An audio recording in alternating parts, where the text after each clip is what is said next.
నమస్కారం. సుఖీభవకు స్వాగతం. మన ఇంట్లో విద్యుత్ ప్రసారం చక్కగా ఉండాలంటే అందుకు వైర్లు బాగుండాలి. అంతేకాదు ఆ వైర్లు చుట్టూరా ఇన్సులేషన్ అనేది కూడా సరిగ్గా ఉండాలి. అప్పుడే ఎలాంటి అవరోధం లేకుండా కరెంటు చక్కగా ప్రసారం అవుతుంది. మన ఒంట్లోని నాడీ వ్యవస్థకి ఇదే సూత్రం వర్తిస్తుంది. మెదడు నుంచి శరీర అవయవాలకు సమాచారం చేరడానికి నాడీ వ్యవస్థే కీలకం. ఈ నాడులకు ఇన్సులేషన్ మాదిరిగానే మైలిన్ అనే పొర ఒక పూతలాగా రక్షణ కవచంగా ఉంటుంది. ఏ కారణంగానైనా నాడులపై ఈ పూత కరిగిపోతున్నప్పుడు మెదడుకు శరీర అవయవాలకు మధ్య సమాచారంలో అంతరాయాలు ఏర్పడతాయి. దీంతో తిమ్మిర్లు, వణుకు, బలహీనత, స్పర్శ తగ్గడం, చూపు మందగించడం, మాటలో తడబాటు, సరిగ్గా నడవలేకపోవటం వంటి సమస్యల తాకిడి పెరుగుతుంది. వీటిని డీమైలేషన్ తాలూకు జబ్బులని పిలుస్తారు. నరాల్లో కల్లోలాన్ని సృష్టించే డీమైలేషన్ జబ్బుల గురించిన పూర్తి వివరాల్ని ఇప్పుడు తెలుసుకుందాం.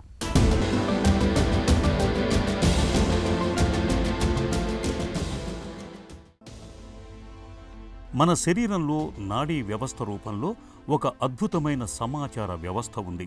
రక్త ప్రసరణ వ్యవస్థ మన శరీరమంతటికీ రక్తం ద్వారా ఆక్సిజన్ను, ఆహారాన్ని సరఫరా చేసి ఆ ప్రాంతాల్లోని వ్యర్థాలు, కార్బన్ డయాక్సైడ్ను బయటికి వెళ్ళటానికి ఎలా సాయం చేస్తోందో అలాగే నాడీ వ్యవస్థ కూడా కండరాలు, ఇతర అవయవాల నుంచి నాడుల ద్వారా సమాచారాన్ని సేకరిస్తూ మెదడు ద్వారా వాటికి అవసరమైన ఆజ్ఞల్ని పంపుతూ ఉంటుంది. ఈ నాడీ వ్యవస్థ అనేది మెదడు నుంచి వెన్నెముక ద్వారా శరీరమంతటికీ విస్తరించి ఉంటుంది.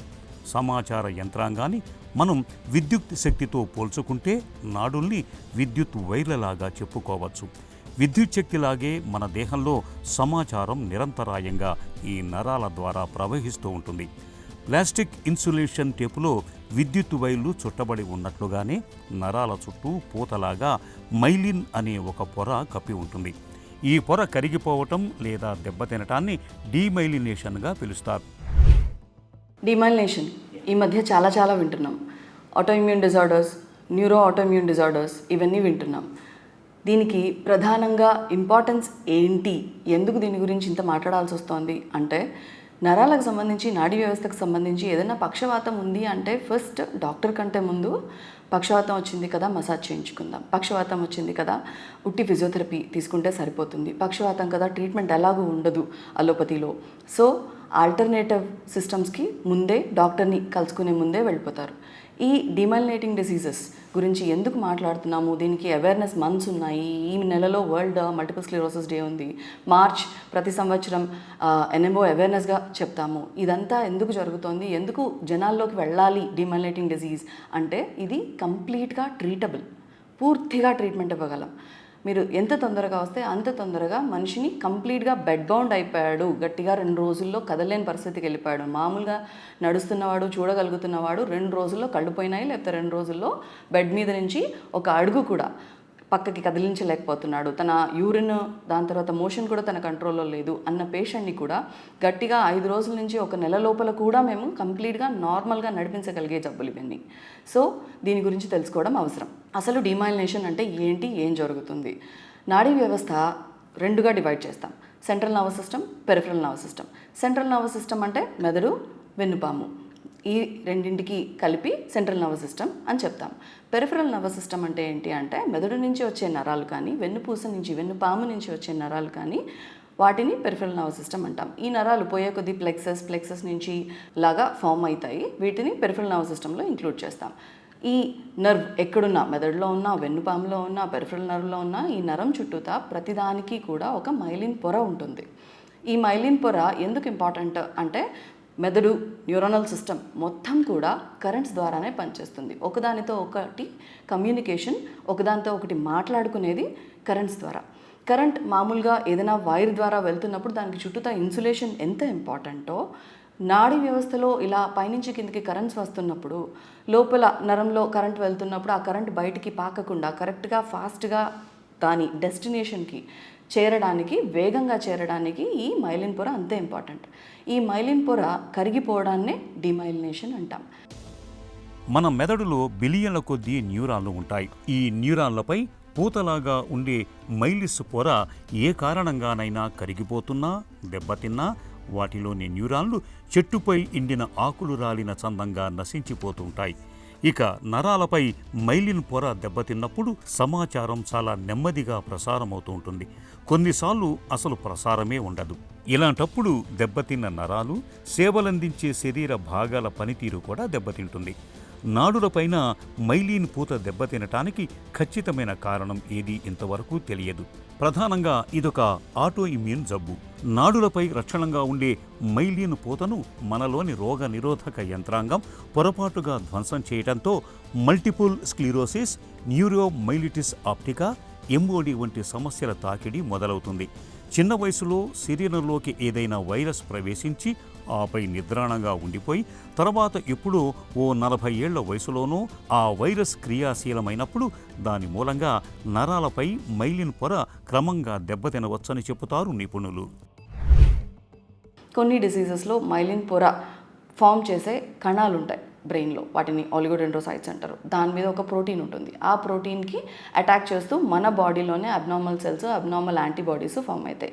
ఇదొక ఆటోఇమ్యూన్ డిసీజ్. ప్రతి ఆటోఇమ్యూన్ డిసీజ్లో జరిగేదే వీటిలో కూడా జరుగుతుంది. అంటే మన ఇమ్యూనిటీ మనకు హెల్ప్ చేయాలి, కానీ మన ఇమ్యూనిటీ అబ్నార్మల్గా పనిచేయడం వల్ల మన ఓన్ బాడీలో ఉన్న మన ఓన్ టిష్యూస్ మీద అటాక్ చేయడం వల్ల జరిగే ప్రక్రియనే ఆటోఇమ్యూన్ డిసీజ్ అంటాం. కొన్నింట్లో ఆస్ట్రోసైట్స్ అంటే ఏంటంటే ఇవి హెల్పర్ సెల్స్ అనమాట. ఈ మైలిన్తో పాటు చుట్టూతా ఉన్న బ్రెయిన్ న్యూరాన్స్కి కూడా రకరకాలుగా హెల్ప్ చేస్తాయి. వీటిలో నీరు పోవడం, బయటికి రావడం, వాటికి దాని తర్వాత ఈ చుట్టుపక్కల ఉన్న నరాలన్నింటికి ఆహారాన్ని అందించడం, అంటే న్యూట్రియంట్స్ని అందించడం, దీనికి తోడ్పడేది ఈ ఆస్ట్రోసైట్ మీద ఉన్న ఒక అబ్నార్మల్ ఒక ప్రోటీన్కి దానికి యాంటీబాడీ ఫామ్ అవడం. సో 2 జబ్బులు యాంటీబాడీస్ వల్ల వస్తాయి. మూడోది డైరెక్ట్గా తెల్ల రక్త కణాలే ఈ మైలిన్ పొరని అటాక్ చేయడం. సో ఇలా తెల్ల రక్త కణాలు రకరకాల యాంటీబాడీస్ బ్లడ్లో ఫామ్ అవడం వల్ల అవి కూడా అబ్నార్మల్గా మన టిష్యూ మీదనే, మన బ్రెయిన్ టిష్యూ మీదనే పనిచేయడం వల్ల, అటాక్ చేయడం వల్ల వచ్చేవి ఈ డిమైలినేటింగ్ డిజార్డర్స్. దీనిలో మళ్ళీ ఏ భాగాలు ఇన్వాల్వ్ అవ్వచ్చు అంటే వీటన్నింటిలోని కామన్గా మనకి కనపడేది మెదడు, వెన్నుపూస, కంటికి సంబంధించిన నరం చాలా కామన్గా ఇన్వాల్వ్ అవుతాయి. దాంతోపాటు ముఖానికి సంబంధించిన ఫేషియల్ సెన్సేషన్, స్పర్శకి సంబంధించిన నరం ఇన్వాల్వ్ అవ్వచ్చు. లేకపోతే మాగ్ హెడ్ అంటే మాగ్ అసోసియేటెడ్ డిసీజ్లో పెరిఫరల్ నర్వ్ కూడా ఇన్వాల్వ్ కావచ్చు. లక్షణాలు ఎలా ఉంటాయి? మెదడుకు సంబంధించి ఇన్వాల్వ్ అయితే ఏ ఏరియాలో తేడా వస్తే దానికి సంబంధించి 1 వీక్నెస్ రావచ్చు, చేయి, కాలు, మాట, మూతి సట్టుపోవడం, ఇలాంటివి వీక్నెస్ రావచ్చు. డైరెక్ట్గా ఇది పక్షవాతం కాదు, అంటే బ్రెయిన్లో ఏదో క్లాట్ వచ్చింది దానివల్ల పక్షవాతం వచ్చింది, దానివల్ల ట్రీట్మెంట్ వేరు అన్నట్లు కాదు. ఇది డీమైలినేషన్ వల్ల వస్తుంది. అలా కాకుండా స్పర్శకు సంబంధించిన ఇన్వాల్వ్మెంట్ ఉన్నది అంటే కనుక ఒక సైడ్ అంతా తిమ్మిరి, మొద్దు, లేదు చేతుల్లో కాళ్ళల్లో తిమ్మిరి వచ్చేస్తుంది, లేదు ఒక చేతి వరకు కంప్లీట్గా వేళ్ల దగ్గర స్టార్ట్ అయింది, మొత్తం పెరుగుతూ వెళ్ళింది, ఒక వారంలో 10 రోజుల్లో చేయి అంతా ఇన్వాల్వ్ అయింది, ఇప్పుడు ఫేస్ ఇన్వాల్వ్ అవుతుంది, ఇలా చెప్తారు. ఒకవేళ మెడ ఇలా వంచుతున్నప్పుడు, మెడ కదిలిస్తున్నప్పుడు జల్ మన కిందికి షాక్స్ రావడం, ఒక లెవెల్ తర్వాత షాక్స్ రావడం, ఎంఎస్ హగ్ అంటాం. ఇందులో ఏమవుతుందంటే చెస్ట్ చుట్టూతా లేకపోతే ట్రంక్ అంటే బాడీ చుట్టూతా గట్టిగా కట్టేసినట్టు ఒక టైట్ బ్యాండ్ లాగా ఒక సెన్సేషన్ రావడం, ఇలాంటివి కనపడవచ్చు. యూరిన్ కంట్రోల్ లేకపోవడం, మోషన్ కంట్రోల్ లేకపోవడం, పోయాలంటే కరెక్ట్గా పోయలేకపోవడం, ఆపాలంటే ఆపలేకపోవడం, ఇలాంటి సిమ్టమ్స్ కనపడతాయి. కంటికి సంబంధించిన నరం ఇన్వాల్వ్ అవుతుందంటే కంటి చూపు తగ్గడము, డబుల్గా కనపడము, కంటి మూమెంట్ అటు ఇటు మూమెంట్ మారిపోవడము, స్క్వింట్ లాగా కనిపించడము, మింగలేకపోవడము, ఇలాంటివి కూడా కనపడతాయి. ఇంకొకటి బ్యాలెన్స్కి సంబంధించిన విషయం. నడుస్తూ ఉంటే బ్యాలెన్స్ వెళ్ళిపోతుంది, ఒక సైడ్ తూగిపోతున్నాను, లేకపోతే 2 వైపులా తూగిపోతున్నాను, చేత్తో ఏదైనా పట్టుకోవాలంటే బ్యాలెన్స్ ఉండట్లేదు, క్లమ్జీగా ఉంటుంది, ఇలా నరాల పూత కరిగిపోవటం వల్ల తలెత్తే డీమైలేషన్ జబ్బులు అనేవి మహిళల్లో కాస్త ఎక్కువగా కనిపిస్తూ ఉంటాయి. ప్రధానంగా 15 నుంచి 60 ఏళ్ల మధ్య వయసు వారిలో మల్టిపుల్ స్క్లిరోసిస్, న్యూరోమైలైటిస్ ఆప్టికా, ఎంఓడి వంటి జబ్బుల్ని ఎక్కువగా చూస్తూ ఉంటాం. అలాగే థైరాయిడ్, మధుమేహం, పొగ తాగే వారికి ఈ జబ్బుల తాకిడి ఎక్కువని చెబుతారు నిపుణులు. డీమైలేషన్ జబ్బుల గురించిన మరిన్ని వివరాలను ఇప్పుడు తెలుసుకుందాం. మెదడు, వెన్నెముకతో కూడిన కేంద్ర నాడీ వ్యవస్థను నిర్వీర్యం చేసేదే డీమైలినేషన్. దీని బారిన పడ్డప్పుడు మెదడు పంపించే ఆదేశాలను నాడీ వ్యవస్థ అనేది అవయవాలకు సరిగా ప్రసారం చేయలేదు. ఫలితంగా ఈ అవయవాల పనితీరు మందగిస్తుంది. నరాలపై పూత దెబ్బతినటం వల్ల తలెత్తే డీమైలినేషన్ తాలూకు లక్షణాలు ఒక్కొక్కరిలో ఒక్కోలా కనిపిస్తూ ఉంటాయి. నాడుల మీద ఉండే కవచం ఎక్కడ దెబ్బతిందన్న దాన్ని బట్టి లక్షణాలు గోచరిస్తూ ఉంటాయి. కాళ్ళు చేతుల్లో బలహీనత, అవి మొద్దుబారినట్టుగా ఉండటం, శరీరంలో ఒకవైపు మాత్రమే బలహీనంగా అనిపించటం, కంటి చూపు మందగించటం, కంటిని కదిలించినప్పుడు నొప్పిగా ఉండటం, ఒకే వస్తువు రెండుగా కనిపించటం, ఒళ్లంతా నొప్పులుగా ఉండటం, మెడను కదిలించినప్పుడు షాక్ కొట్టినట్లుగా అనిపించటం, మాటలోనూ నడకలోనూ తడబాటు, ఎప్పుడూ మగతగా ఉండటం, ఇలా అనేక లక్షణాలు కనిపిస్తూ ఉంటాయి.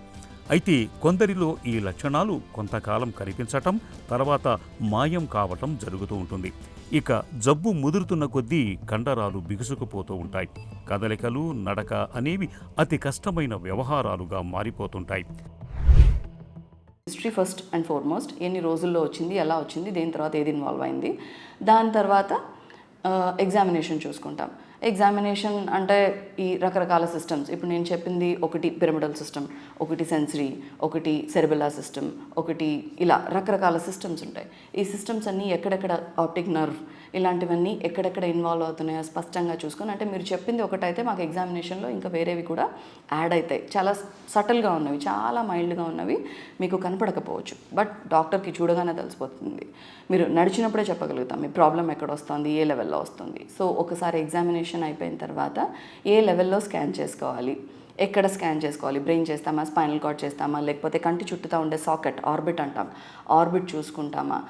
First and foremost scan, MRI చూసుకున్న తర్వాత ఈ లీజన్స్ ఏ భాగాల్లో ఉన్నాయి, ఎన్ని ఉన్నాయి, ఎలా ఉంది, మార్ఫాలజీ ఎలా ఉంది, స్పైనల్ కార్డ్లో ఉన్న వాపు ఎలా ఉంది, వెన్ను పైన అంటే మెదడులో, చిన్న మెదడులో ఉన్న వాపులు ఎక్కడెక్కడ ఉన్నాయి, ఏ ఏరియాస్లో ఉన్నాయి, పెద్ద మెదడు ఫోర్ బ్రెయిన్ అంటాం, దానిలో ఉన్న వాపులు ఎక్కడ ఉన్నాయి, ఎంత చిన్నగా ఉన్నాయా, పెద్దగా ఉన్నాయా, ఫ్లఫీగా ఉన్నాయా, రకరకాల మార్ఫాలజీస్ని బట్టి ఈ జబ్బు క్లినికల్గా ఇది అని అనుకోవచ్చు.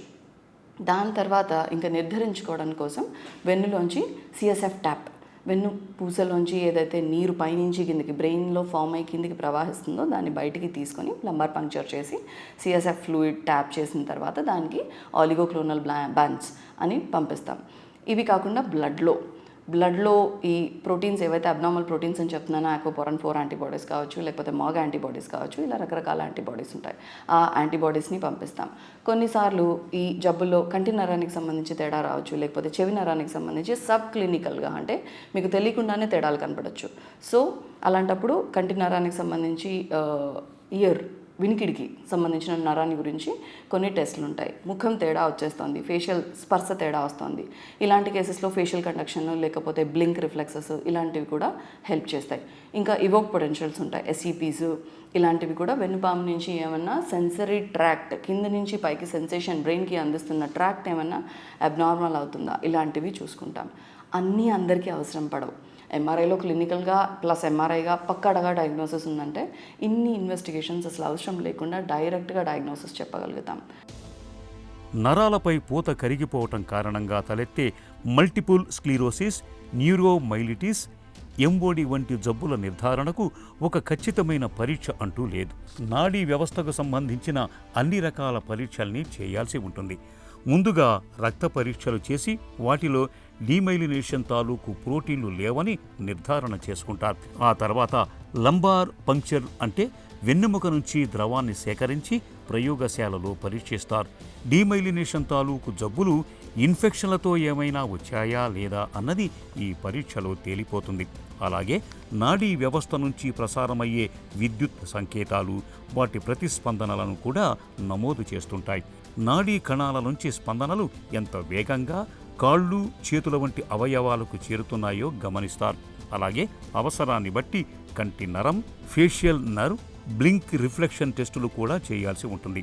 ఇక చివరగా మెదడుకు, వెన్నెముకకు ఎంఆర్ఐ చేస్తూ ఉంటారు.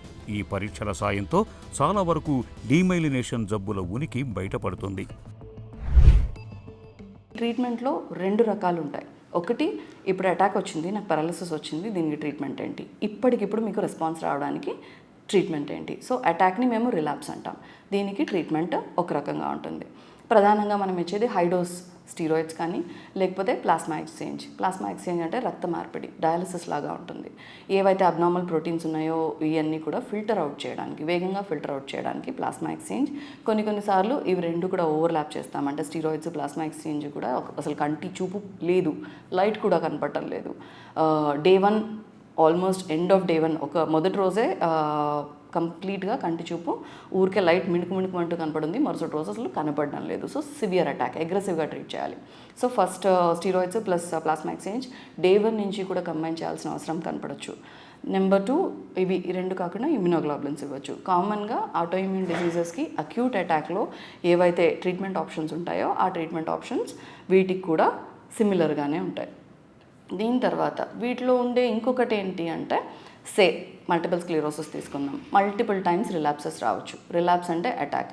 ఫస్ట్ అటాక్ కంటి చూపు తేడా వచ్చింది, రెండోసారి ఒకవైపు చేతికి మొద్దొచ్చింది, మూడోసారి నడుం దగ్గర టైట్గా బ్యాండ్ వేసినట్టు కనపడింది, నాలుగోసారి నడకే తేడా వచ్చేసింది. ఇలా ఒక్కొక్కసారి ఫ్యూ మంత్స్ నుంచి 1 సంవత్సరం 2 సంవత్సరాల గ్యాప్లో మల్టిపుల్ టైమ్స్ అటాక్స్ వస్తూ పోతూ ఉంటాయి. ప్రతిసారి అటాక్ నుంచి రిలీఫ్ కంప్లీట్గా ఉండదు. ఫస్ట్ టైం నాకు కంటి నరం తేడా వచ్చింది, చూపు పోయింది, చూపు వెంటనే వచ్చేసింది స్పాంటేనియస్గా, ట్రీట్మెంట్ కూడా లేకుండా వచ్చేసింది కదా. నాకు కలర్ ఏదైతే తేడా వచ్చిందో, కంటి చూపు ఏదైతే తేడా వచ్చిందో, ఇంకా ట్రీట్మెంట్ దగ్గరికి పోవడం ఎందుకు, కంటి డాక్టర్కో లేకపోతే నరాల డాక్టర్కో చూపించుకోవడం ఎందుకు అంటే ఇది ఫస్ట్ అటాక్ కావచ్చు. వీటన్నింటిలోని కూడా ఫస్ట్ అటాక్ కావచ్చు. ఎస్పెషల్లీ ఎంఎస్ స్పాంటేనియస్ రికవరీ వస్తుంది అంటే మేము ఫస్ట్ చూసుకునేది మల్టిపుల్ స్క్లెరోసిస్. ట్రీట్మెంట్ లేకుండా కూడా రికవరీ రావచ్చు. ఇట్ డజంట్ మీన్ రేపు పొద్దున 2 కాళ్ళు పడిపోయిన తర్వాత పరిగెత్తుకుంటూ అప్పటికి వస్తే ఈ లోపలే మీకు తెలియకుండా కూడా బ్రెయిన్లో చాలా లీజన్స్, ప్లాక్స్ అక్యుములేట్ అయిపోతాయి, పెరిగిపోతాయి, మీకు తెలియకుండా కూడా పెరిగిపోతాయి. సడన్గా వీక్నెస్ వచ్చినప్పుడు తీసుకొస్తే మాకు అంత లీజన్ బర్డన్ ఉన్నప్పుడు మీ డిసీజ్ కూడా మేము టైర్ 2, టైర్ 3 అంటే అగ్రెసివ్గా ట్రీట్మెంట్ స్టార్ట్ చేయాల్సి రావచ్చు. సెకండ్ పార్ట్ మల్టిపుల్ స్క్లెరోసిస్లో ఇంకొకటి ఏంటి అంటే మీకు అటాక్ రావడం పోవడం గురించి చెప్తూ పోతున్నా. అటాక్ ప్రివెన్షన్ కాబట్టి preventive strategy important. At the same time రెండోది ఏంటి అంటే ప్రోగ్రెసివ్ ఎంఎస్. మీకు మొదల నుంచే జబ్బు పెరుగుతూ ఒకదాని తర్వాత ఒకటి పెరుగుతూ వెళ్ళిపోవడం. ఫస్ట్ నాకు నడక క్లమ్జీగా ఉంది, కాలు ఈడ్చిన, దాని తర్వాత ఇంకొక 6 నెలలకి ఈ ఈడ్చడంతో పాటు కాళ్ళ మధ్య దూరం పెరిగిపోతుంది, బ్యాలెన్స్ ఏదో తేడా వస్తుంది, టర్న్ చేయలేకపోతున్నాను, టర్న్ చేస్తే తప్పటడుగు పడిపోతుంది. ఇంకొక 6 నెలలు అంటే సంవత్సరం ఫ్రమ్ ఆన్సెట్. సంవత్సరం తర్వాత నాకు అసలు నడవడానికి బ్యాలెన్స్ ఉండట్లేదు, ఏదో పట్టుకోవాలి అన్నట్టు నడుస్తున్నా. 2 సంవత్సరాల తర్వాత ఊత పట్టుకొని నడవాల్సి వస్తుంది. ఇది ఫస్ట్ నుంచి ప్రోగ్రెస్ అవుతూ పోతుంది. ఇది ఇంకొక వెరైటీ మల్టిపుల్ స్క్లెరోసిస్లో. అండ్ ప్రోగ్రెషన్ ఫస్ట్ ఇలా అటాక్ లాగా మొదలవ్వచ్చు, ఒక 2-3 అటాక్స్ రావచ్చు, దాని తర్వాత కూడా ఈ ప్రోగ్రెషన్ మెల్లమెల్లగా పెరుగుతూ పోవచ్చు. సో ఈ ప్రోగ్రెషన్ ఏదైతే ఉందో మేము ప్రెడిక్ట్ చేయలేం. ఎవరు ప్రోగ్రెస్ అవుతారు, రేపొద్దున అసలు ప్రోగ్రెషన్ వస్తుందా రాదా, 10 సంవత్సరాల తర్వాత వస్తుందా, 15 సంవత్సరాల తర్వాత వస్తుందా అనేది కొన్ని సంవత్సరాల జబ్బు కాబట్టి ముందు నుంచి ఏదైతే తెలియకుండా ఇన్ఫ్లమేషన్ నడుస్తోందో బ్రెయిన్లో, ఇవన్నీ ఆటోఇమ్యూన్ డిజార్డర్స్. జరిగేదేంటి బ్రెయిన్లో ఇన్ఫ్లమేషన్. సో ఇన్ఫ్లమేషన్ సబ్ క్లినికల్గా మీకు సిమ్టమ్స్ లేకుండా జరుగుతున్న ఇన్ఫ్లమేషన్ ఏదైతే ఉందో దాన్ని కూడా ట్రీట్మెంట్ ఫస్ట్లో ఎర్లీగా కరెక్ట్ ట్రీట్మెంట్ స్టార్ట్ చేస్తే సబ్ క్లినికల్గా జరిగే ఇన్ఫ్లమేషన్ని కూడా ఆపగలుగుతాం. At the end of 10 years 15 years కంప్లీట్గా మీరు మొబైల్గా ఉండాలి, ఎంతో కొంత మీ పనులు అన్నీ చేసుకోవాలి, నియర్ నార్మల్గా ఉండాలి అంటే ఎర్లీ డయాగ్నోసిస్, ఎర్లీ ట్రీట్మెంట్ చాలా ఇంపార్టెంట్. నరాల్లో కల్లోలాన్ని సృష్టించే డీమైలేషన్ జబ్బులనేవి చాలా తరచుగా వచ్చిపోతూ ఉంటాయి. లక్షణాలు కూడా క్రమంగా తగ్గుముఖం పడుతూ ఉండడంతో చాలా మంది చికిత్స తీసుకోవటానికి ముందుకు రారు. నిజానికి డీమైలేషన్ జబ్బుల్ని నిర్లక్ష్యం చేయటం వల్ల ఒంట్లో బలహీనత, కాళ్ళు చేతులు చచ్చుబడిపోవటం, చూపు దెబ్బతినిపోవటం, విషయగ్రహణ సామర్థ్యం క్షీణించడం వంటి సమస్యలు తలెత్తుతాయి. నరాల పైపూత కరిగిపోవడంతో తలెత్తే జబ్బుల గురించిన మరిన్ని వివరాలను ఇప్పుడు తెలుసుకుందాం.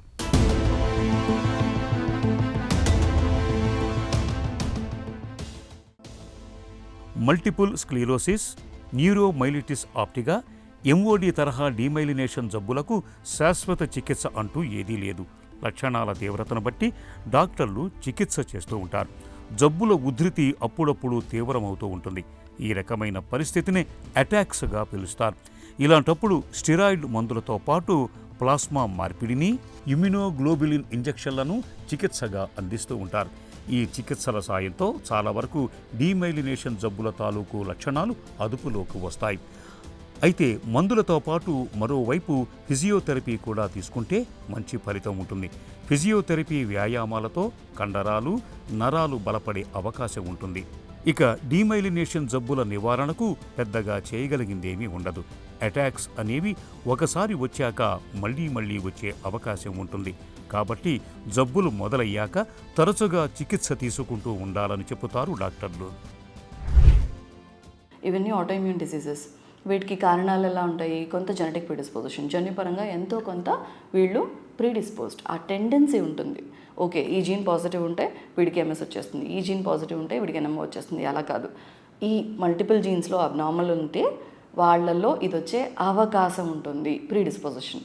దాని మీద ఎన్వైరన్మెంటల్ ఫ్యాక్టర్స్, కొన్ని వైరల్ ఇన్ఫెక్షన్స్, సే ఈప్స్టీన్ బార్ వైరస్, చాలా కామన్గా మాట్లాడుకునేది ఏంటంటే ఏటిపికల్ బ్యాక్టీరియా వైరల్ ఇన్ఫెక్షన్స్. వాటిలో ఈప్స్టీన్ బార్, హెర్పెస్, రకరకాల ఇన్ఫెక్షన్స్, ఇన్ఫ్లుయెన్జా, మీజిల్స్, ఈ ఇన్ఫెక్షన్స్ ట్రిగ్గర్ చేయొచ్చు. సో జెనెటికలీ ప్రీడిస్పోజ్డ్ ఇండివిజువల్లో ఏదైనా ఒక వైరల్ ఇన్ఫెక్షన్ వచ్చిన తర్వాత అన్మాస్క్ అవ్వచ్చు. కొన్ని పేషెంట్స్ని అసలు ఇన్ఫ్యాక్ట్ మేము ఎంఎస్ ఎప్పుడో ఓ చిన్న కంటి నరం దగ్గర ఆప్టిక్ న్యూరైటిస్ 10 సంవత్సరాల క్రితం ప్రాబ్లం ఉంది, కోవిడ్ వచ్చింది. కోవిడ్ వచ్చిన తర్వాత ఒక నెలలో మళ్ళీ రెండో కంటి చూపు డౌన్ అయిపోతుంది. ఇలా చూసిన కేసెస్ కూడా ఉన్నాయి. అలా డార్మెంట్గా సైలెంట్గా ఉన్న జబ్బు సడన్గా ట్రిగ్గర్ అయింది ఒక వైరల్ ఇన్ఫెక్షన్ వచ్చిన తర్వాత. ఇలా కామన్గా కనబడతాయి. ఎన్వైరన్మెంటల్ ఫ్యాక్టర్స్ ఖచ్చితంగా ప్లే చేస్తాయి. జీన్స్, జెనెటిక్ ప్రీడిస్పోజిషన్ ప్లస్ ఇలాంటి ఇన్ఫెక్షన్స్ అండ్ వైటమిన్ డి కూడా చాలా ప్రొటెక్టివ్. నర్వ్కి సంబంధించి, న్యూరాలజీలో, బ్రెయిన్కి సంబంధించి ఇట్లా నాడీ వ్యవస్థలో ఇన్ఫ్లమేషన్ని తగ్గించే వాటిలో వైటమిన్ డి ఒక ఇంపార్టెంట్ రోల్ తీసుకుంటుంది. సో వైటమిన్ డి డెఫిషియన్సీ కూడా యాడ్ ఆన్ చేస్తుంది. వైటమిన్ డి డెఫిషియన్సీ ఉంది కదా, ఇప్పుడు అందరిలో చూస్తున్నాం, almost everybody. So vitamin D deficiency ఉన్న వాళ్ళందరికీ వచ్చేస్తుందా అంటే కాదు. ఈ ఫ్యాక్టర్స్ అన్నీ కలిపే జెనెటికలీ ప్రీడిస్పోజ్డ్ ఇండివిజువల్, దాని మీద ఏదైనా ఇన్ఫెక్షన్, దాని మీద ఏదైనా డెఫిషియన్సీ, ఇలా అన్నీ ఒకదాని మీద ఒకటి యాడ్ అవుతేనే జబ్బు బయటపడుతుంది. అట్లీస్ట్ ఫస్ట్ అటాక్ రాకుండా జరగదు, సెకండ్ అటాక్ రాకుండా 100% ట్రీట్మెంట్తో చేయగలుగుతాం. నిండు జీవితాన్ని నిర్వీర్యం చేసే డీమైలినేషన్ జబ్బులకు శాశ్వత చికిత్స లేదు. కాబట్టి multiple sclerosis, neuromyelitis optica, MOD వంటి జబ్బుల్ని తొలి దశలోనే గుర్తించటం చాలా కీలకం. ముందుగానే గుర్తించి చికిత్స మొదలు పెడితే మంచి ఫలితాలు ఉంటాయి. ఇక నరాలపై మైలిన్ పొర మరింతగా దెబ్బతినకుండా క్రమం తప్పకుండా మందులు వాడుకోవాలి. Physiotherapy, muscle relaxants, corticosteroids, plasma మార్పిడి తదితర విధానాల సాయంతో ఇవాళ డీమైలినేషన్ జబ్బుల్ని చక్కగా అదుపులో ఉంచుకోవచ్చు. డి విటమిన్ లోపానికి, నరాలపై పూత కరిగిపోవటానికి మధ్య సంబంధం ఉన్నట్లు పరిశోధనల్లో వెల్లడైంది. కాబట్టి డి విటమిన్ లోపం లేకుండా చూసుకోవాలి. జన్యుపరమైన ముప్పు ఉన్నవారికి ఈ జాగ్రత్త మరీ అవసరం. నరాల పైపూత కరిగిపోవటంతో తలెత్తే డీమైలేషన్ జబ్బులకు క్రమం తప్పకుండా చికిత్స తీసుకుంటూ ఉండాలి. లక్షణాల ఉధృతి పెరిగి అటాక్స్ వచ్చిన ప్రతిసారి ఎంతో కొంత నష్టం జరుగుతూ ఉంటుంది. అటాక్స్ అనేవి ఒక్కసారితో ఆగిపోవు, మళ్లీ మళ్లీ వస్తూ ఉంటాయి. కాబట్టి చికిత్స విషయంలో అశ్రద్ధ చేయకూడదు. మొదటిసారి వచ్చే అటాక్ని ఆపలేకపోవచ్చు, కానీ చికిత్స తీసుకోవటం వల్ల రెండోసారి డీమైలేషన్ జబ్బుల తాలూకు అటాక్స్ రాకుండా నివారించుకోవచ్చు.